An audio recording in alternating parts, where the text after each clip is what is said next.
हमारे बीच आसाम से आई डॉक्टर जूली शर्मा बोरोदोलाई हमारे बीच हैं, जो भारतीय जनता पार्टी की आसाम से स्पोक्स पर्सन भी हैं, बहुत बड़ी समाज सेविका भी हैं। मैं जोरदार तालियों से आपका स्वागत करता हूं और निमंत्रित करता हूं कि प्लीज आप मंच पर आएं और अपने शब्दों से आपके क्षेत्र में जो उपलब्धियां मिली हैं उसके बारे में हमें अवगत कराएं प्लीज।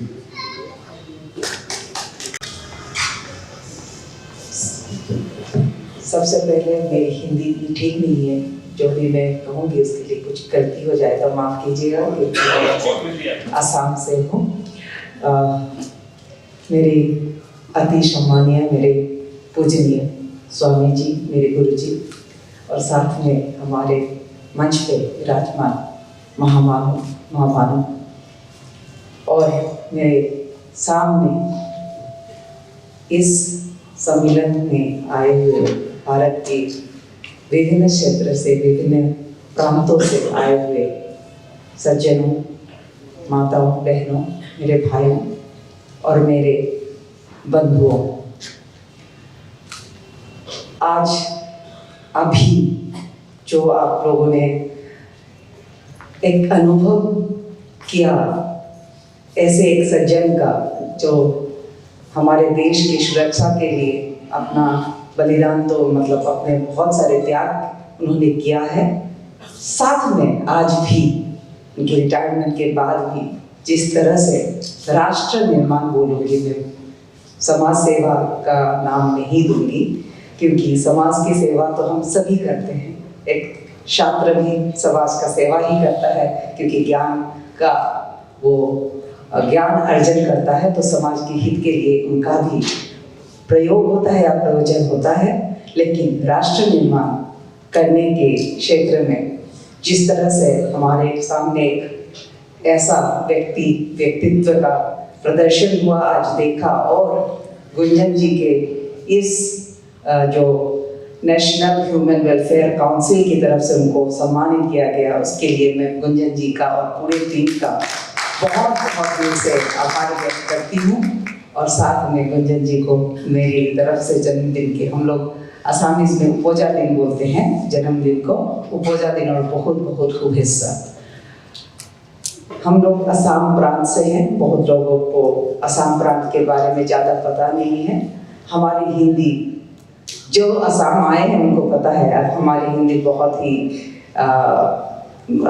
अशुद्ध होता है, क्योंकि हम लोग हिंदी बोलते नहीं। हमारे प्रांत में असामीज असमिया बोलते हैं, असमिया भाषा प्रयोजन होता है, प्रयोग किया जाता है। इसीलिए मैंने पहले ही बोला, मैं हिंदी में बहुत ज़्यादा नहीं बोल पाती हूँ, लेकिन कोशिश करूँगी, क्योंकि हिंदी हमारे पूरे राष्ट्र को जोड़ने वाली एक भाषा है। मैं मानती हूँ अभी तक राष्ट्रभाषा का दर्जा नहीं दिया गया है, लेकिन मेरे हिसाब से, मेरे मन से हिंदी को ही मैं राष्ट्रभाषा मानती हूँ, क्योंकि प्रत्येक प्रांत को इस भाषा ने जोड़ा है। भारत की भाषा हिंदी भाषा ने सबको जोड़ा है।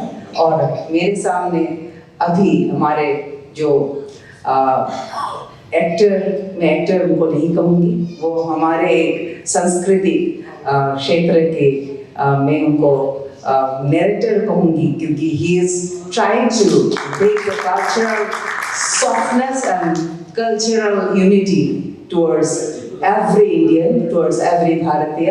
तो मैं उनको उन्होंने जो कहा उससे मैं बहुत ज़्यादा प्रभावित हुई, क्योंकि उन्होंने एक जो सबसे बड़ी बात कही पहले आके, कि जय श्री राम नहीं, जय सिया राम बोला जाए।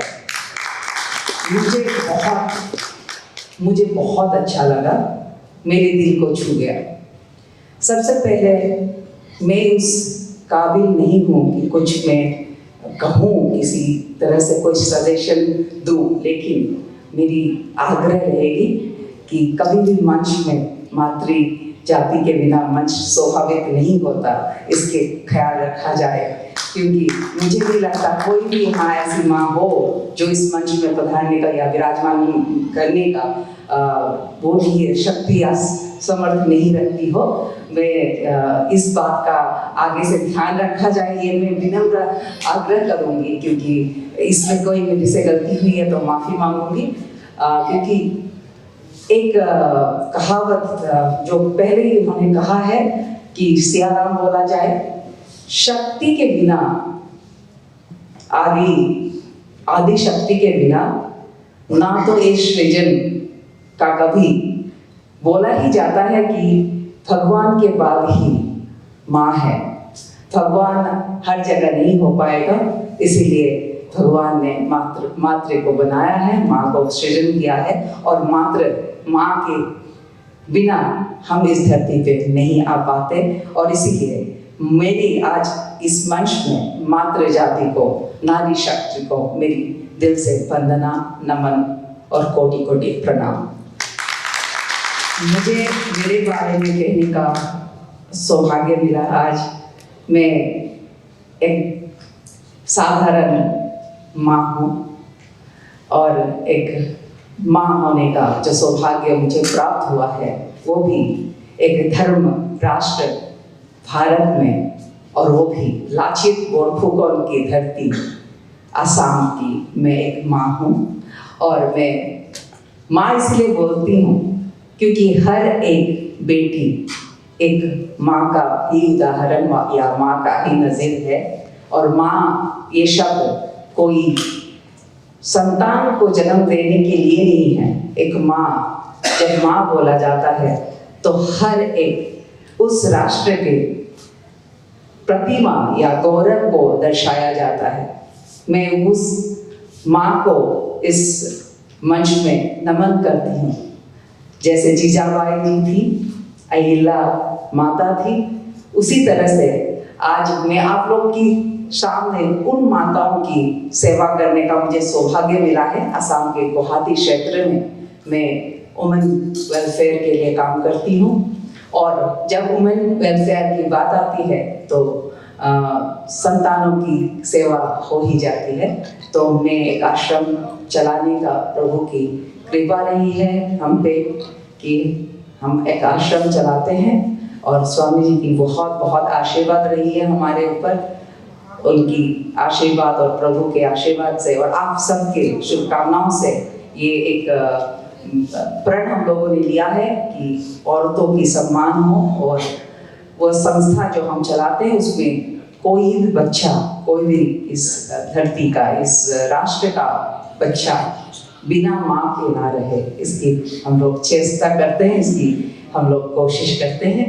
और वही है मेरी इंट्रोडक्शन। मैं एक संस्था चलाती हूँ और बीजेपी दल की मैं प्रवक्ता होने के नाते आप लोग जानते ही हैं मैं राजनीति से जुड़ी भी हूँ। लेकिन जब राजनीति की बात आती है मैं खुद को पॉलिटिशियन नहीं कहना पसंद करती हूँ। मैं कहना पसंद करती हूँ कि मैं राष्ट्र की सेवक हूँ, सेविका हूँ। और राष्ट्र निर्माण में मेरी जो भी एक छोटी सी योगदान है वो आप लोगों के आशीर्वाद से हमेशा जारी रहे।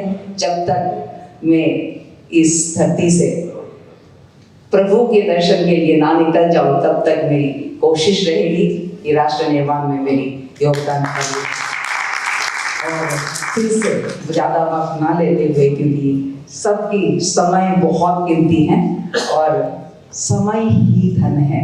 समय ही हमारे लिए, हमारे जो यहाँ पे बैठे इंडस्ट्रियलिस्ट है उनको ज़्यादा पता होगा, एक सेकंड में उनकी करोड़ों लगी हुई है, लग जाती है करोड़ों की स्टॉक एक्सचेंज में। एक सेकंड की बहुत ज़्यादा कीमत होती है, इसीलिए ज़्यादा समय नहीं लूँगी। आप लोगों ने मुझे समय दिया इस मंच पे खड़े होकर बात करने की, मुझ में तो काबिलियत नहीं है, लेकिन आप लोगों ने इस काबिल मुझे बनाया, उसके लिए बहुत बहुत धन्यवाद। आसाम माँ कामाख्या की धरती से आप सबको मेरी कोटि कोटि प्रणाम। धन्यवाद। भारत माता की जय। वंदे मातरम।